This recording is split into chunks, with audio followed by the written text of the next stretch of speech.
여러분들이 처음 뉴욕을 방문하게 된다면 무슨 생각을 하십니까? 뉴욕을 처음 간다. 그러면은 아마 자유의 예신상 한번 가보고 싶다. 또 좀 문화적인 사람은 브로드웨이에서 뮤지컬을 보고 싶다. 뭐 그런 분도 계실 것 같고요. 여러 아마 생각들이 있을 것입니다. 혹은 영화에 자주 나왔던 센트럴 파크를 한번 나도 걸어보고 싶다. 그래서 우연히 어떤 남자를 만나면 나도 연애할 수 있을까? 뭐 이런 생각도 할 수 있을 것 같고요. 제가 뉴욕을 처음 간 거는 20년 전입니다. 2003년 안시고를 그때 이제 좀 갖게 되어서 미국 여행을 한 적이 있습니다. 뉴욕을 갈 때 저도 들뜬 마음이 있었습니다. 근데 시간이 1박 2일밖에 주어지지가 않았어요. 제 마음속에 여러 가지 계획들이 참 많이 있었고 계획이 있었는데 워싱턴 DC에서 기차를 타고 뉴욕으로 가게 됐고요. 마침 그때 LA에서 이민교회를 섬기셨던 작은 형님이 이민 목회를 청산하고 한국에 있는 교회에 청빙을 받아서 가기 전에 동부 뉴욕을 한번 가족 여행을 한다 그러셔서 뉴욕에서 이제 만나기로 했는데 역시 1박 2일밖에 시간이 없었습니다. 그래서 나름대로 거창한 계획을 세웠는데 숙소는 형님이 알아서 하신다 그래가지고 제가 계획을 하지 않았어요. 근데 뉴욕 도착하기 직전에 숙소가 도대체 어딥니까? 라고 여쭤봤더니 오촌 고모댁으로 가서 자기로 했다 그러시는 거예요. 그래서 오촌 고모댁이 있다는 얘기는 들었는데 언뜻 듣기로 롱아일랜드면 맨해튼에서 일반 교통으로 가려면 1시간 반에서 2시간이 걸리는데 여러분 1박 2일 이 짧은 뉴욕 일정에 이게 도착한 날 거기 가느라고 시간 다 잡아먹고 그 다음날 거기서 나오느라고 시간 다 잡아먹고 이게 지금 어떻게 된 건가 이게. 근데 뭐 그냥 그렇게 했다니까 뭐 더 얘기를 못하고 지금처럼 뭐 카톡을 막 주고받고 이런 시대도 아니었고요. 뉴욕을 도착을 했는데 불길한 마음대로 뉴욕을 짧게 그래서 엠파이어 스테이트 빌딩만 올라갔다가 바로 가야 돼 해가지고 바로 2시간에 걸쳐서 기차를 3번 갈아타고 롱아일랜드까지 가서 이제 고모댁에서 자고 오는 거였습니다. 제가 말은 안 했지만 속에서 불이 났습니다. 1박 2일 있으면서 숙소를 맨해튼에 해야지. 그 돈 좀 아끼려고 말이야. 그 돈 좀 아끼려고 말이야. 이 차비 이거 어떡할 거야 이거. 그래서 속에서 불이 났는데 말을 못하고 그냥 끙끙 앓으면서 이제 기차를 타고 3번을 갈아타고 롱아일랜드로 갔습니다. 갔는데 우리 오촌 고모라고 해봐야 아주 어린 시절에 전 기억도 없어요. 제가 한 3살 때 한번 보셨대요. 3살 때. 거기를 찾아가는 거예요. 그러니까 거기를 찾아가서 거기서 이제 하룻밤을 잔다고.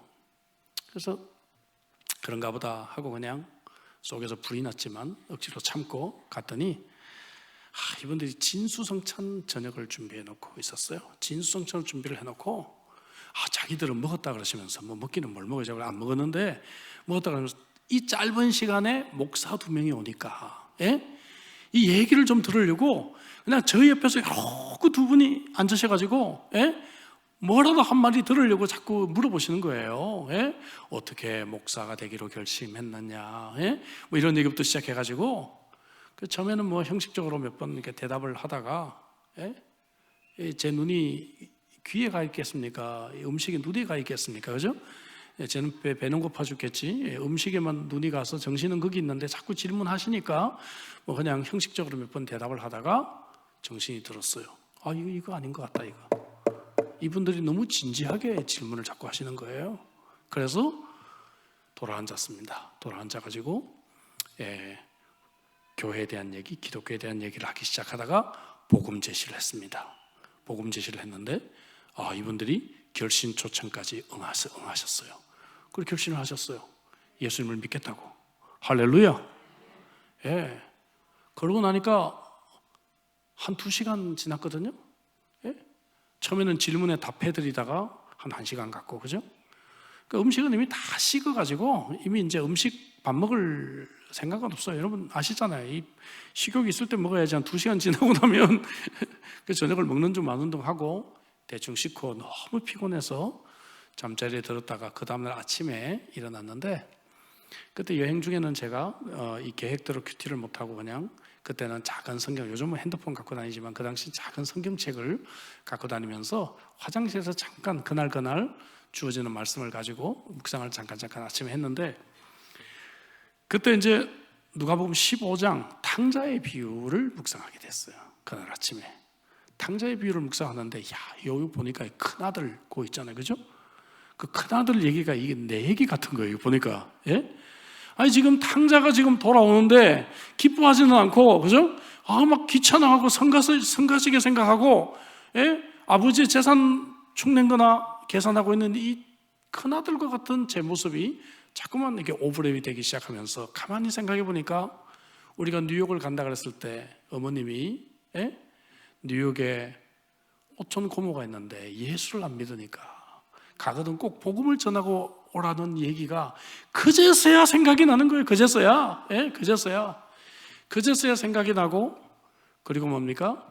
이 15장의 이 큰아들의 이 이야기가 저와 같은 모습이다 하는 것을 생각하면서, 제가 이 나쁜 놈아, 네가 그래도 목사냐 이놈아 이 나쁜 놈아, 맨해튼은 정신이 팔려가지고 이 친척 중에 그래도 오촌이면 가깝잖아요, 그죠? 이 오촌 고모가 지금 예수 안 믿고 지금 나이가 60이 되져 있는데 복음 전할 생각은 안 하고 네가 거기에만 정신이 팔려있는 이 나쁜 놈아.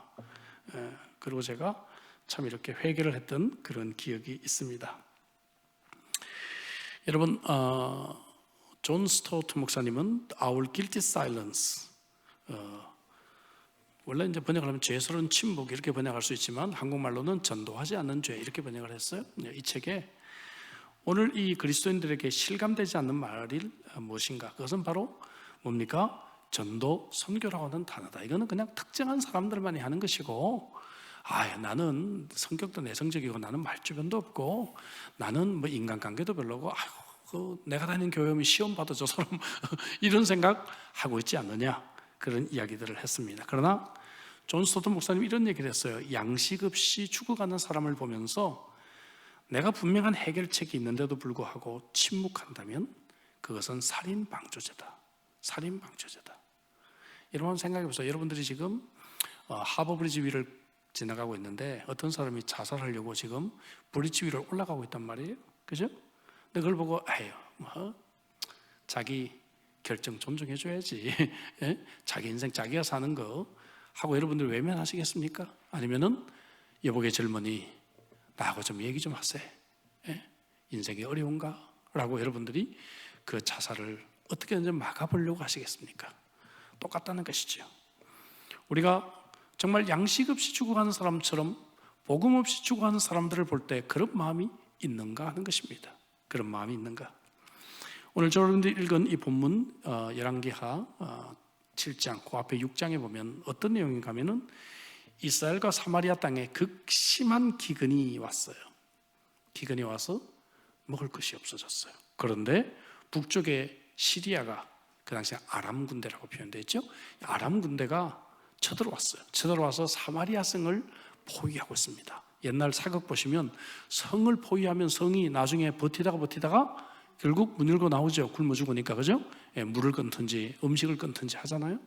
그러니까 이제 성 안에 있는 사람은 거의 고사 직전에 놓여져 있었어요. 인플레가 얼마나 심한지 6장에 읽어보면 비둘기똥 같은 것들이 정말 말도 안 되는 가격에 팔리고 있었다, 그 말이죠. 비둘기똥은 짐승들이나 먹는 것이 사람이 먹는 게 아니잖아요.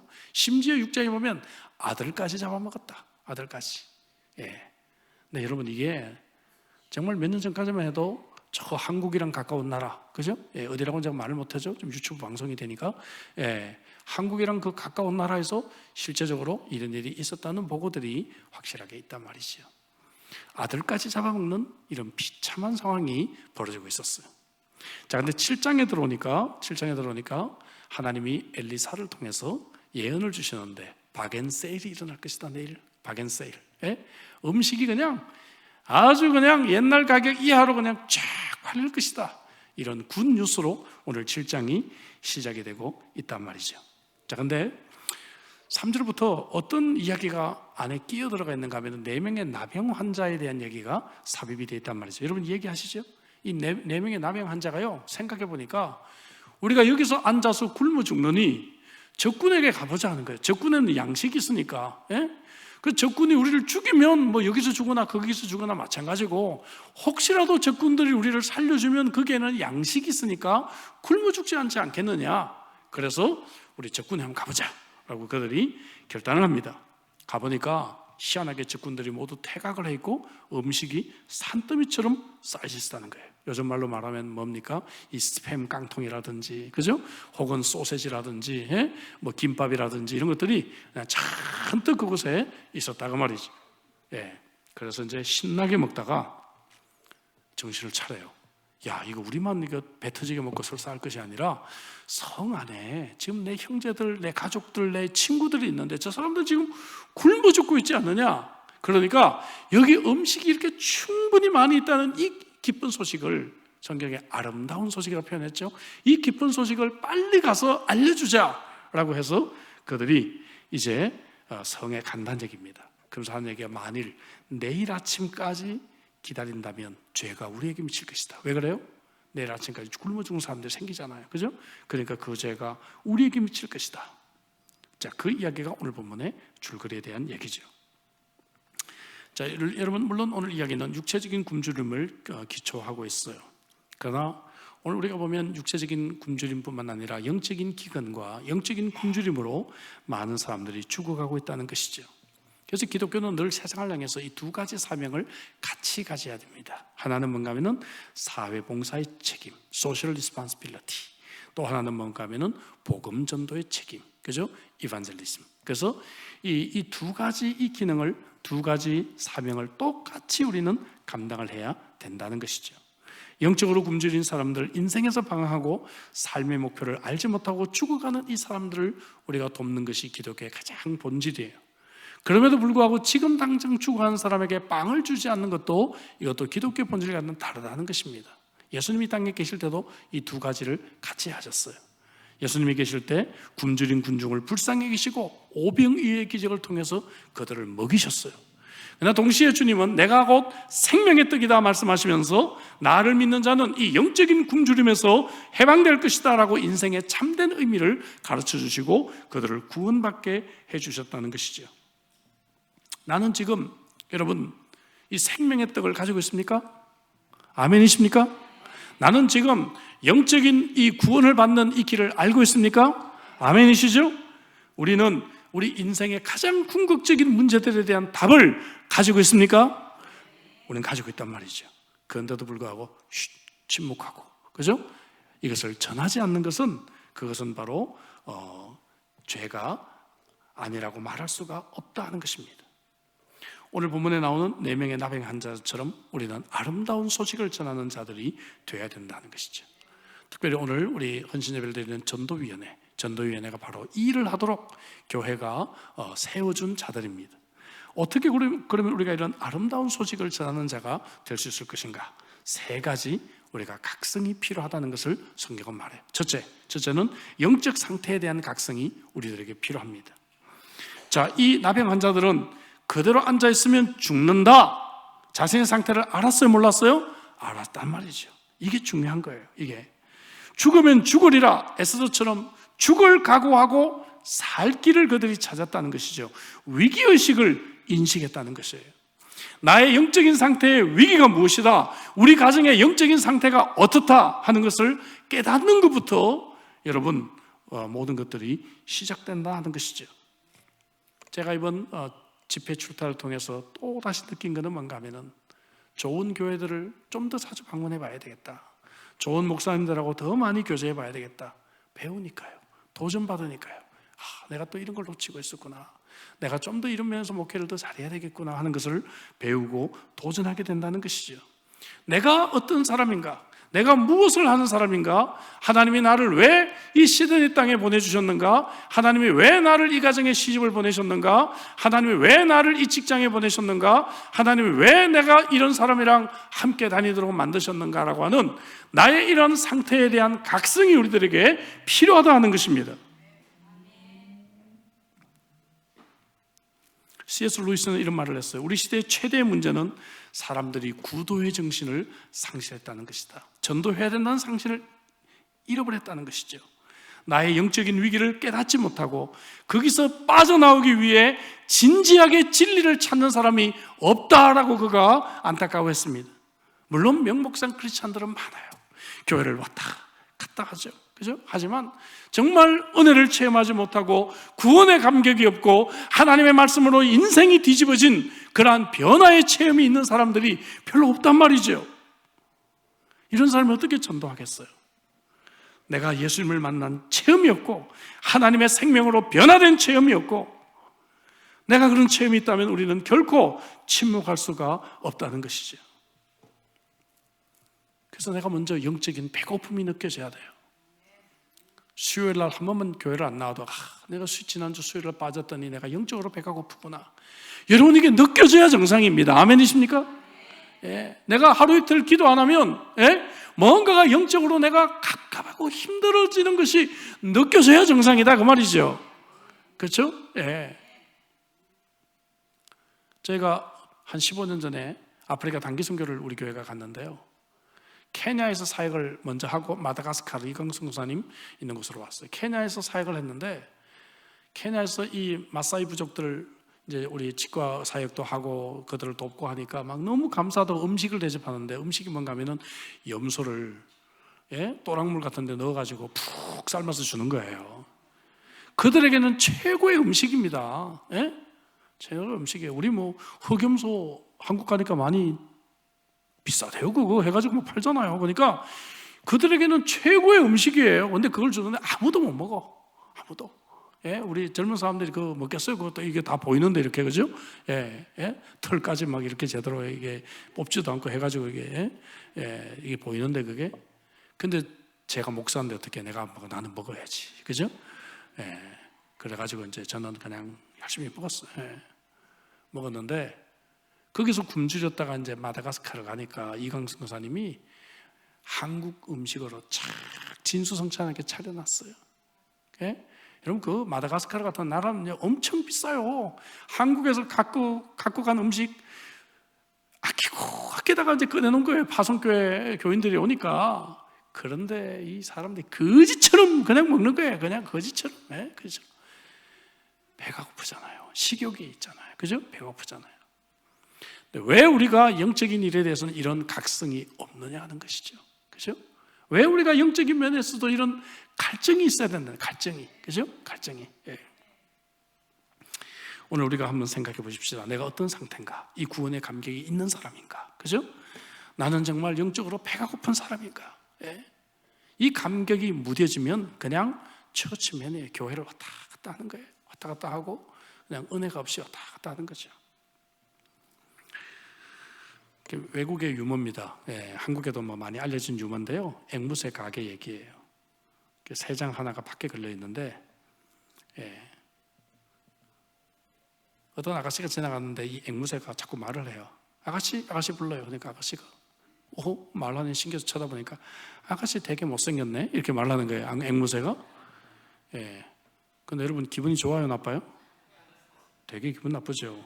한두 번 참았다가 세 번째 얘기하니까 주인한테 들어가가지고 항의를 합니다. 아니 사장님, 어떻게 저한테 아무리 앵무새 이런 말을 할 수가 있습니까? 사장이 사과합니다. 죄송합니다. 다시는 그런 말 안 하게 제가 교육을 잘 시키겠습니다. 그리고 그 다음날 지나가는데 또 불러요. 아가씨 그래요. 그래서 또 말하기만 해봐라. 딱 봤더니 헤헤헤헤 하고 웃기만 하는 거예요. 말은 안 해. 그러면서 알지 그러더래요. 알지. 여러분, 우리가 어떤 사람인지 잘 알아야 될 필요가 있습니다. 그죠? 누가 우리를 지적하면 화가 났고 열받죠? 그러나 우리는 지적받을 필요가 있는 사람입니다. 전도라고 하는 것은 뭔가 우리가 죄인이라는 것을 알려주는 거예요. 그러면 화가 나죠? 처음에 사람들이. 근데 그걸 알아야 돼요, 사람들이. 알겠죠? 내가 죄인이라는 사실을 알아야 되고, 내가 복음이 없이는 내가 영원한 형벌에 처한다는 것을 사람들이 들어야 될 필요가 있다는 것이죠. 내 영적인 상태를 먼저 발견하고 우리 이웃들의 영적인 상태를 내가 바라볼 수 있는 이런 각성이 먼저 우리들에게 있기를 주의 이름으로 축복합니다. 전도위원회라고 해서 그냥 하나의 프로그램, 교회 하나 사역 부서 이것이 아니라, 그죠? 전도위원회 위원들은 말할 것도 없고 이 자리에 있는 우리가 이런 영적인 각성이 다시 일어나기를 주 이름으로 축복합니다. 두 번째 각성은 뭔가 하면은 은혜를 각성해야 돼요. 은혜를. 무슨 말인가 하면요, 지금 나병 환자들이요, 아람진으로 갔을 때 정말 먹을 것도 많고 보화도 쌓여있고 그렇죠. 누가 이런 일을 했는가? 야, 내가 그만했지, 내가 기발한 아이디어 냈지 그랬어요. 6절을 볼까요? 이는 주께서라는 단어에 동그라미를 쳐야 돼요. 성경을 읽다가 누가 했다고요? 주께서 하신 일이에요. 주께서 하신 일이다. 여러분, 구원을 누가 이루셨어요? 주께서 이루신 일이죠. 예? 우리는 사실 아무리 뭐 잘난 체하고 해도 이 땅에서 다 거기서 그게예요. 그렇지 않습니까? 우리는 다 죄인들이고, 좀 심한 말로 우리는 다 걸레 같은 그런 더러운 죄인에 불과합니다. 예? 뭐 조금 깨끗한 걸레가 조금 더 더러운 걸레 보고, 야, 말이야, 너 같은 걸레랑 상대 안 해. 여러분, 예? 똑같단 말이죠. 자, 아프리카를 다녀보면요, 흥미로운 게 동부 아프리카하고 서부 아프리카가 차이가 있어요. 동부 아프리카는 이 흑인이라도 좀 갈색했던 게 흑인이고요, 서부 아프리카는 그야말로 진짜 블랙 아프리칸이에요. 근데요, 동부 아프리카인들이 우리에게 뭐라고 얘기하는지 아세요? 서부 보고 저 깜둥이들이라 그래요. 예? 예? 저 깜둥이들이라 그래요. 그럼 우리는 들을 때 뭡니까? 너나 걔나. 예? 예, 너나 걔나. 우리 이런 그런 생각 하잖아요? 하나님이 우리 볼 때는 더 하지 않겠냐고 말이에요. 우리는 자꾸만 나눠요. 예? 저 장로님은 훌륭하고 뭐 이 장로님은 안 좋고 저 목사는 훌륭하고 이 목사는 뭐 아니고, 예? 우리는 뭐 저 집사님은 뭐 진짜 신앙인 같고 이 집사님은 아니고, 우리는 그렇게 생각하지만 솔직히 하나님 볼 때는 다 거기서 거기 그렇죠? 다 우린 죄인이란 말이죠. 우리는 다 죄인이고 부족한 사람들이고, 예? 다 우리는 그런 하나님 앞에서 도저히 구원받을 수 있는 자격이 없는 자들이었습니다. 여러분, 오직 주께서 하신 일입니다. 주님의 은혜로 우리가 구원을 받았다는 것이죠. 오늘 하루의 삶도 주님의 은혜가 없이는 우리가 살아갈 수가 없단 말이죠. 예? 얼마 전에 제가 가슴 아픈 마음으로 말씀드렸잖아요. 예? 50대 초반 목사님 주무시다가 하나님 데려가셨고, 예? 또 60 조금 넘으신 저하고 연배가 비슷하신 목사님, 예? 사다리에서 갑자기 떨어지셔서 또 천국 가셨어요. 예? 제가 지난 화요일 날 그 아들 결혼한다고 해서, 예? 제가 좀 상담을 했습니다. 예? 상담을 했는데, 예? 얼마나 마음이 아픈지 알 수가 없어요. 결혼식을 몇 달 남겨놓고, 예? 아버지가 그렇게 돌아가셨고 이 아들이 하나밖에 없는데, 예? 예, 자기 아들 하나밖에 없는 아들 결혼식도 못 보고 또 천국 가셨으니 마음이 아프다는 거죠. 하루하루 살아가는 것이 주의 은혜인 줄로 믿습니다, 여러분. 여기에 대한 각성이 있어야 돼요. 예? 각성이. 그래서 오늘도 주님의 은혜로 내가 살고 있고, 그렇다고 한다면 뭡니까? 내가 이거 받은 거 공짜고. 예? 왜 우리가 시간이 없고 돈이 없어요, 여러분? 이게 다 누가 주신 건데, 예? 시간 있으면 전도해야죠. 왜 제가 처음에 간증한 것처럼 맨해튼에 정신이 팔려가지고, 예? 이 오촌 지금 고모가 지금, 예? 이 예수 안 믿고 있는데 그 왜 신경을 우리가 못 쓰고 있냐는 것이죠. 그러고 나서야 나중에 성경을 읽고 묵상을 하다 보니까 어머님이 하신 말씀을 그제서야 기억이 나냐는 것이죠. 이게 우리 인간의 현 주소라고 하는 것입니다, 여러분.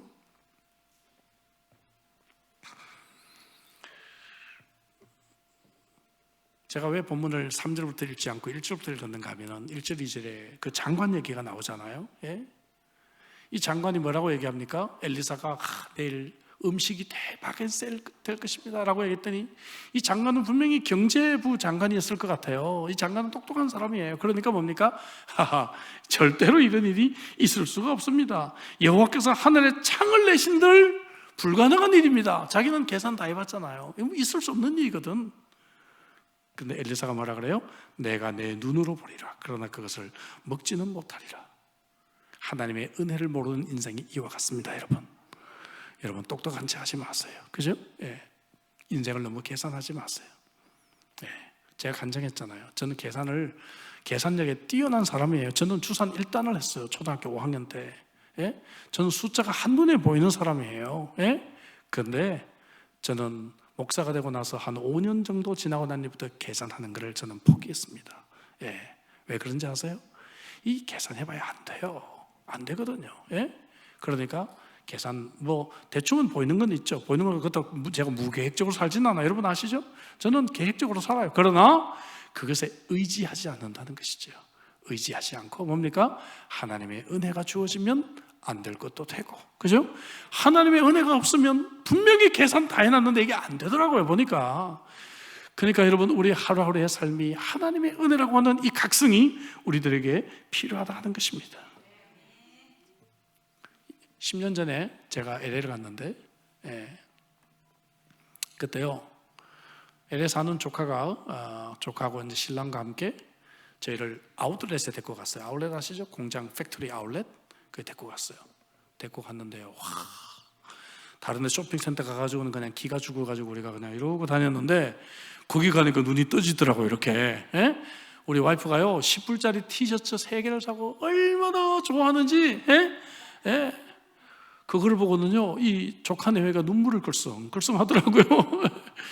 예? 우리 이모가 어떻게 지금까지 살았길래 10불짜리 티셔츠에 이렇게 감격해 할까? 예? 그리고 가방을 90불에 스페셜 세일해서 여행용 가방을 4개를 주더라고요. 4개를. 예?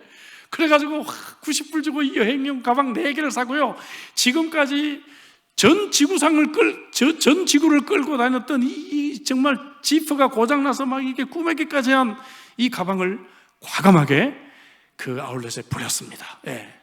그리고 우리는 너무너무 행복해가지고, 120불 투자하고 너무너무 행복해가지고 집으로 우리는 돌아오고 있었어요. 그리고는요, LA 간다는 사람만 있으면 뭐, 아울렛 가십시오. 아울렛. 아울렛 가십시오. 아울렛 꼭 가야 됩니다. 거기 꼭 가야 됩니다 라고 정말 제가 한 5년은 선전을 했던 것 같아요. 5년을. 여러분, 우리가 그런 박앤세일을 경험하고 나면 어때요? 선전하잖아요. 마케팅 하는 것들을 연구해 보면요, 한 사람이 어느 가게에 가서 만족을 했어요. 어떤 물건에 만족을 했어요. 그러면 6사람에게 말을 하도록 돼 있대요. 이거 다 분석한 겁니다. 6사람이 말을 하게 돼 있대요. 근데 이 6사람은 어떻게 들었냐에 따라서 굉장히 감동 있게 듣잖아요. 그럼 또 이 6사람이 6사람에게 각각 또 말해요. 벌써 36명이 되는 거예요. 아시겠습니까? 근데 반대도 가능해요. 한 사람이라서 서비스에 대해서 굉장히 불만이 있잖아요. 그죠? 그러면 6사람에게 나쁜 이야기를 한단 말이야. 야, 그게 말이야, 김식당, 김식당 그거 절대로 가면 안 돼. 하면 6사람에게 얘기를 하고 6사람이 또 6사람이 얘기를 하는 거죠. 그래서 회사들마다 뭐가 있는가 하면은 그 고객 고충센터 이런 것이 있어요. 고객 문의 이런 게 있어요. 피드백 이런 것이 있어요. 근데 우리한테 얘기하죠. 우리한테. 사람들이 화가 나 있는데 이거를 틀어놓으면 좀 시원하잖아요. 그죠? 그러면 다른 사람 얘기 안 하거든요. 우리한테 얘기, 우리가 개선할 테니까 우리가 듣겠습니다 이거예요.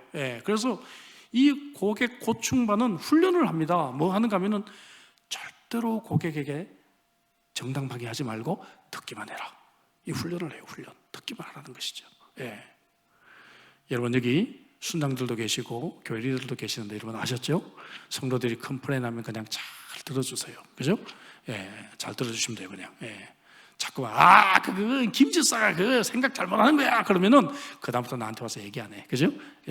그것도 맞장구 쳐서도 안 되고 맞아 하면 자기가 또 다 맞는 줄 알잖아요. 그죠? 그냥 속상하셨겠구나, 힘드셨겠네요, 이렇게 그냥 들어주면 된다는 것이죠. 자, 다시 돌아왔어요. 우리가 이런 큰 은혜를 경험하고 났으면 어때요? 이 은혜를 전하지 않을 수가 없다는 것이죠. 그러니까 우리가 먼저 이 은혜에 대한 각성이 필요하다는 것이에요. 오늘 하루 사는 것도 하나님의 은혜인 줄로 믿습니다. 오늘 내게 시간 주신 것도 하나님의 은혜인 줄로 믿습니다. 세 번째 각성은 이웃의 필요에 대한 각성이에요. 이웃의 필요를 각성하자는 것이죠. 자, 지금까지 우리가 각성은 나에 대한 각성이 주로 중심을 이루고 있다면 이웃의 필요는 그야말로 2차 각성, 그죠? 이웃의 필요를 깨닫는 것이죠.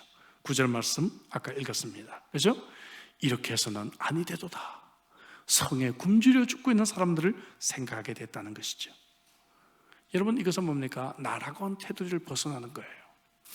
인생을 살면서 한평생 나와 내 가족의 테두리를 벗어나지 못하는 사람들이 너무 많아요. 너무 많아요. 여러분 어떻습니까? 하나님이 내게 조금만 더 여유를 주셨다면 내가 이 나와 내 가족의 테두리를 넘어서 교회를 섬기게 되고 시간과 물질로. 또 우리 호주라고 하는 범위를 또 벗어났어. 그죠? 정말 컴패션과 같은 이런 단체를 통해서 정말 세상에서 굶주려서 죽어가는 아이를 한 명 내가 참으로 구제할 수가 있지 않을까, 그렇게 생각을 합니다. 조금 더 넓은 세계를 보지 못하고 이웃의 필요를 보지 못하는 것이죠. 여러분, 튀르키예 지진을 보고 여러분 기도하고 계십니까? 매일매일 기도하고 계십니까, 여러분? 제가 아는 우리 튀르키예 선교사 두 분이요, 사실상 한 분은 지금 한국에 있고 한 분은 지금 호주에 있는데, 지진이 일어났다는 얘기를 듣고 다 들어갔어요, 다시. 그 뭡니까, 위험한 지역에 지금 여진이 또 있고 하잖아요. 그 위험한 지역에 들어갔어요. 왜냐하면 자기 제자들이 지금 목숨 걸고 구조활동 벌이고 있는데 내가 여기 있을 수 없다고 또 들어갔어요. 그렇게 들어가서 지금 구조활동과, 이제는 구조활동이 아니라 뭡니까, 수습활동이죠. 수습활동을 하고 있는 것을 보게 됩니다. 조금 더 다른 사람을 좀 생각해 볼 수 있는 여유가 우리들에게 없을까 하는 것이죠. 제가 뉴잉턴에서 6년을 살았는데요, 거기 시드니 올림픽 때 선수촌 아니었습니까? 그래서 저는 시드니 올림픽 때 추억이 많기 때문에 늘 그 뉴잉턴을 왔다 갔다 하면서 추억을 늘 떠오르곤 했었습니다. 거기 쇼핑센터가 있잖아요. 뉴잉턴 쇼핑센터는 선수촌 플라자였어요. 조그만 광장이 앞에 있잖아요. 거기에 선수들이 모여서 여러 가지 잡담도 나누고 했던 그런 장소입니다. 근데 2000년 시드니 올림픽 당시에 제가 느낀 것은 뭔가 하면은, 우리 한국 선수들이나 한국 임원들은 늘 성적에 대한 부담을 너무 크게 가지고 있었다는 거예요, 다른 나라 선수들에 비해서. 물론 다른 나라 선수들도 성적에 대한 부담이 없지 않았겠지만, 그래도 이 선수들은 올림픽이라는 것을 좀 즐기려고 하는 마음이 있는데, 한국 선수들은 마치 군대 온 것처럼, 그죠? 긴장돼 있었고 얼굴이 굳어 있었고 선수의 성적에 대한 부담이 너무 컸어요. 그나마 우리 선수촌교회 오는 우리 선수들은 와서 예배도 드리고 교제도 하고 그러니까 훨씬 더 나은데, 이 뭡니까, 교회 오지 않는 선수들은 보면 정말 영어도 잘 안 되고 또 단체로만 움직이고 이런 것을 보면서 전 그런 안타까움이 있었어요. 전 세계에서 온 사람들과 거의 어울리지 못하고 그냥 별도로만 움직이는 것을 보았습니다. 좀 쓸쓸한 마음을 가지고 국기 개양되는 쪽으로 가는데, 갑자기 기타 소리와 함께 흥겨운 소리가 들리기 시작했어요. 가봤더니 브라질 선수들이 조그만 기타 같은 걸 가지고 기타를 치고 노래를 부르면서 막 선수들 와서 춤추자, 삼바춤인지 뭔지 모르겠지만 와가지고 막 춤추자니까 조금 긴장됐던 선수들이 와가지고 같이 춤추고 막 그냥 흥겨운 한마당이 펼쳐지게 되었어요. 그래서 제가 그걸 좀 구경하다가 나중에 물어봤어요. 너희들 왜 그래? 그랬더니 이런 얘기를 하더라고요. 여기 먼 나라 와가지고 적응도 안 되고 가족도 없고 그리고 긴장도 되고 이런데, 우리가 이런 선수들을 위해서 우리가 한번 나서 봤어요 그러더라고요. 우리가 한번 나서서 좀 긴장도 풀고 그렇게 하자고 생각해 봤어요. 와, 멋지더라고요, 여러분. 그죠? 저는 이야, 멋지다. 정말 나도 지금 짐 풀고 나도 몸 풀고 뭐 연습하기에 바빠야 하는데, 그런 다른 나라 선수들을 좀 한번 긴장을 풀어주고 그들을 함께 좀 배려하기 위해서 이렇게 이런 시간들을 마련했구나 생각하니까 제 마음이 참 따뜻해지고 참 멋지다 하는 생각을 해보았습니다. 여러분, 우리 이웃의 필요가 뭘까? 내 머리를 잘라주는 저 미장원의 아가씨는 과연 천국을 갈 수 있을까? 생각해 보는 거죠. 그죠? 예, 생각해 보는 것입니다. 그리고 뿐만 아니라 한국 식품점에서 자주 만나는 저 아주머니는 과연 교회를 다니고 예수님을 믿는 사람일까? 고민해 보기 시작하는 것이죠. 우리의 이웃들에게 무엇이 가장 필요할 것인가? 근데 여러분, 여기서 마지막으로 한 가지 생각할 것은, 이웃의 필요를 채우려면 장애물을 넘어서야 된다는 거예요. 왜냐하면 우리는 많은 인간적인 관계에서 장애물을 가지고 있어요. 예? 먼저 편견이 있어요. 상처가 있어요. 이 나병 환자들 생각해 보세요. 나병 걸린 게 무슨 죄입니까? 근데 가족들이 자기를 성 밖에 내쫓았잖아요. 그렇죠? 예. 성 밖에 내쫓았어요. 여러분, 코로나 뭐 확진 위험성 있다고 근처 오지 마세요 할 때 상처받고 그러잖아요. 그죠? 예? 근데 여러분 생각해보세요. 성 밖에 내쫓았어요. 그냥 대책도 없이 성 밖에 지금 적군들이 지금 에워싸고 있는데, 뭐 적군에게 뭐 찔려서 죽든 말든 니들은 나가라 하고 내보낸 거예요.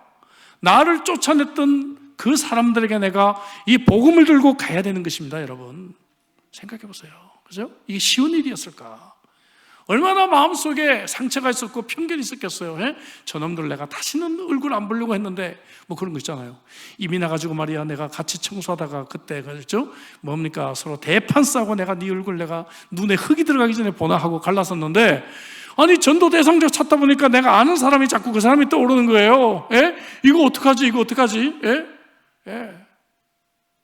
근데 옛날에 우리 교회에서 전도 고발 처음 할 때 제 첫 번째 훈련생이 바로 그 사람을 복음 제시로 선택을 했는데 그 사람이 예수 믿었어요. 결국 예수 믿었어요. 예?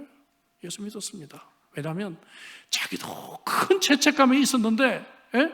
그때 그 사람이 와서 먼저 화해를 요청하고 하니까 아이고 내가 죽일 놈인데 저 사람이 와가지고 화해를 요청하고 하니까 얼마나 이게 감격이 돼요. 그냥 무슨 얘기를 했는지는 잘 모르지만 그냥 무조건 예수 믿겠다 그러고 교회 오더라고요. 그냥 예? 나중에 새가족반 하니까 하나도 기억을 못해요. 무슨 말을 했는지 그날. 근데 새가족반에서 다시 복음 듣고 제대로 결심하더라고요. 보니까 여러분 우리가 정말 이웃의 필요를 채우기 위해서는 이런 장애물들을 넘어서야 돼요. 어떤 경우에는 저 사람은 나보다 똑똑해서 저 사람이 말싸움하면 나는 안 돼. 저 사람은 안 돼. 뭐 그런 거 있잖아요. 그죠? 예. 예. 뭔가 좀 이렇게 공부도 나보다 많이 한 것 같고 뭐 돈도 있는 거 이런 사람은 내가 전도하기 어렵고 뭔가 그래도 그러니까 한국에서 떨어져 가지고 뭐 길도 모르고 이런 사람은 전도하면 잘 될 것 같고 편견입니다. 여러분 편견이에요. 그런 편견을 우리는 버려야 됩니다. 우리는 똑같이 복음이 필요한 사람이에요. 하나님이 역사하시면요 내가 불가능하게 보였던 사람이 예수 믿습니다. 아까 말씀드렸던 그분요 예? 첫 번째 복음 제시를 했던 그분이요 제가 보니까 절대로 예수 믿기가 어려운 사람이었어요. 정말 일반적으로 볼 때는 예? 자기 의로 똘똘 뭉친 사람이었어요. 근데 되잖아요. 그죠? 예. 인간의 편견을 넘어서고 장애물들을 넘어서서 우리는 그들에게 가야 된다는 것입니다. 하나님께서 나병 환자를 사용하셨어요. 버림받은 인생이라고 생각했던 자들이 이 아름다운 소식을 가지고 성으로 갈 때 얼마나 감격이 있었겠습니까? 예? 우리는 저들에게 버림받았지만 우리는 반대로 저들에게 살 수 있는 이 아름다운 소식을 들고 가는 거야. 여러분 이 소식을 들고 성으로 가는 이 발걸음이 얼마나 기뻤을까요? 저는 그 생각을 해봅니다. 전 선교지를 갈 때마다요 마음이 벅차올라요. 선교지를 갈 때마다 특별히 우리 교회가 오랫동안 선교했던 인도네시아라든지 그죠? 이런 곳에 갈 때마다 제 마음속에 감동이 있습니다. 예, 감동이 있습니다. 왜 그런가 하면은 우리가 오랫동안 헌금도 보내고 오랫동안 기도하고 오랫동안 선교사를 도왔잖아요. 그죠? 예. 이들을 통해서 열매 맺은 백성들을 제가 다 알 수는 없지만 그래도 그 땅을 갈 때마다 제 마음속에 감동이 있어요. 몸은 피곤하고 주로 밤 비행기 타고 가고 그죠? 또 많은 스케줄 중에 억지로 시간을 짜내서 가는 거니까 저도 정말 피곤할 때가 있어요. 그런데 마음은 너무너무 기뻐요. 여러분 그렇습니다. 오늘 우리가 정말로 전도위원회에서 많은 일들을 해야 되지만 영혼을 섬기는 이 일이야말로 하나님이 가장 기뻐하는 사역인 줄로 믿습니다. 5월달 우리 사제명 축제를 위해서 또 잘 준비하고 그때 정말 많은 영혼들이 주님 앞에 돌아오는 이 감격을 함께 누리는 전도위원회가 되었으면 좋겠습니다. 찰스 다윈 얘기를 하고 설교를 마치려고 합니다. 우리는 진화론을 주장했던 다윈이 무신론자라고 쉽게 단정을 하지만 천국 가봐야 합니다. 사실은 천국 가봐야 그 사람이 천국에 있는지 지옥에 있는지 우리는 알 수 있어요. 우리는 천국 가면 놀랄 일들이 세 가지가 있다 그러죠. 첫째는 뭡니까? 분명히 천국에 있어야 될 사람이 없어서 놀래고, 둘째는 절대로 안 올 것 같은 사람이 천국에 있어서 놀래고, 세 번째는 내가 그곳에 있다는 것 때문에 놀란다. 예. 근데 이 사람이 원래요 찰스 다윈이 사제가 되려고 신학을 공부했던 사람이에요. 그래서 앵글리칸에서 신학을 공부하기도 했었는데 그는 결코 무신론자가 아니다라고 몇 번 반복한 적이 있습니다. 진화론 연구의 기반이 됐던 열악한 환경으로 남미에 토인 부족이 있었어요. 이 사람이 이 토인 부족을 연구하면서 거의 동물과 다름없는 절망적인 삶을 살고 있는 것을 봤어요. 지능도 짐승들보다 더 나을 것이 없어 보였고요. 그리고 그들이 사람 노릇을 하기 위해서는 아마 몇 백 년 동안 교육을 해도 어려울 것이라고 그는 단정을 했습니다. 근데 여러 해가 지나고 난 뒤에 다윈이 그곳을 다시 재방문하게 되었는데 충격을 받았어요. 왜냐하면 이제는 문명인과 다름없는 삶을 살고 있었기 때문에요. 그에게 너무 큰 충격이었습니다. 무슨 일이 있었을까? 선교사들이 그곳에 간 것입니다. 선교사들이 그곳에 가서 그들에게 복음을 전하고 그들에게 참으로 변화된 삶을 이끌고 있었어요. 자기의 그 똑똑한 머리로 수백 년 동안 이 사람들을 교육해도 절대로 안 될 것 같았던 그러한 삶이 불과 한 10여 년 만에 변화된 모습을 보고 다윗은 굉장히 큰 충격을 받게 되었습니다. 그리고 다윗의 신앙에 큰 변화를 일으키는 사건이 되었습니다. 그가 마지막 병상에서 성경을 붙들고 있었다고 기록이 되어 있습니다. 그리고 마지막 죽기 전에 남긴 말이 거룩하신 하나님, 위대하신 하나님, 나의 구주시였다고 역사가들은 기록하고 있단 말이죠. 여러분, 이 정도면 우리가 정말 진화론을 그렇게 주장했던 다윈도 천국에 있지 않았을까라고 하는 생각을 해볼 수가 있는 것이죠. 말씀드려서 몰라요. 알겠죠? 목사님이 그 사람 천국에 있다고 그렇게 말씀하지 몰라요? 그렇게 얘기하지 마시고 그럴 수도 있다는 것이죠. 우리 주변에 너무 늦기 전에 주께 돌아와야 될 영혼들이 참 많이 있는 것 같습니다. 그렇죠? 그들을 한번 생각해 보십시다. 오늘도 그들은 성 안에서 복음의 이 아름다운 소식을 듣기 위해 기다리고 있는지 몰라요. 우리의 발걸음이 필요할지도 몰라요. 전도위원회 여러분, 또 그리고 이 자리에 있는 우리 여러분, 함께 우리가 이 일을 위해서 금년 한 해 동안에 헌신하시는 복된 여러분들 되시기를 주의 이름으로 축복합니다. 기도하십시다. 주신 말씀 가지고 우리 기도하도록 하죠. 나의 영적인 상태를 한번 각성해 보십시다. 나는 어떤가? 난 어떤가? 저는 잠깐의 출타 기간 동안에 그런 질문들을 던져보고 있습니다. 나를 좀 돌아볼 수 있는 여유가 있어요. 마음의 여유가 있는 것이죠. 그러면서 내 상태는 어떤가 돌아봅니다. 저도 지난 한 3년 반 동안에 건축과 또 아내에 대한 병간호와 이런 것들로 참 많이 영적으로 참 지쳐있는 제 모습을 발견하게 되었습니다. 그러면서 하나님이 또 우리에게 새로운 은혜를 또 주시려고 하는 것을 깨닫게 되었습니다. 여러분은 어떠신가요? 하나님 앞에서 내 영적인 상태를 다시 한번 돌아봤으면 좋겠습니다. 그리고 이 모든 것이 은혜로 주어졌다는 것을 깨달았으면 좋겠어요. 그죠? 하나님 뭐 바쁜 게 뭐가 필요해요? 그죠? 하나님이 오늘 밤 불러가시면 끝인데 우리 인생 오늘 밤 하나님 불러가시기 전에 내게 시간을 주셨다면 내 가족들, 내 사랑하는 친구들에게 복음을 전하고 그들이 천국 올 수 있도록 해야 되겠죠. 그죠? 내게 물질을 주셨다면 더 많이 헌금하고 더 많이 선교 헌금 보내고 더 많이 우리가 구제하고 그렇게 이웃을 위해서 살아야죠.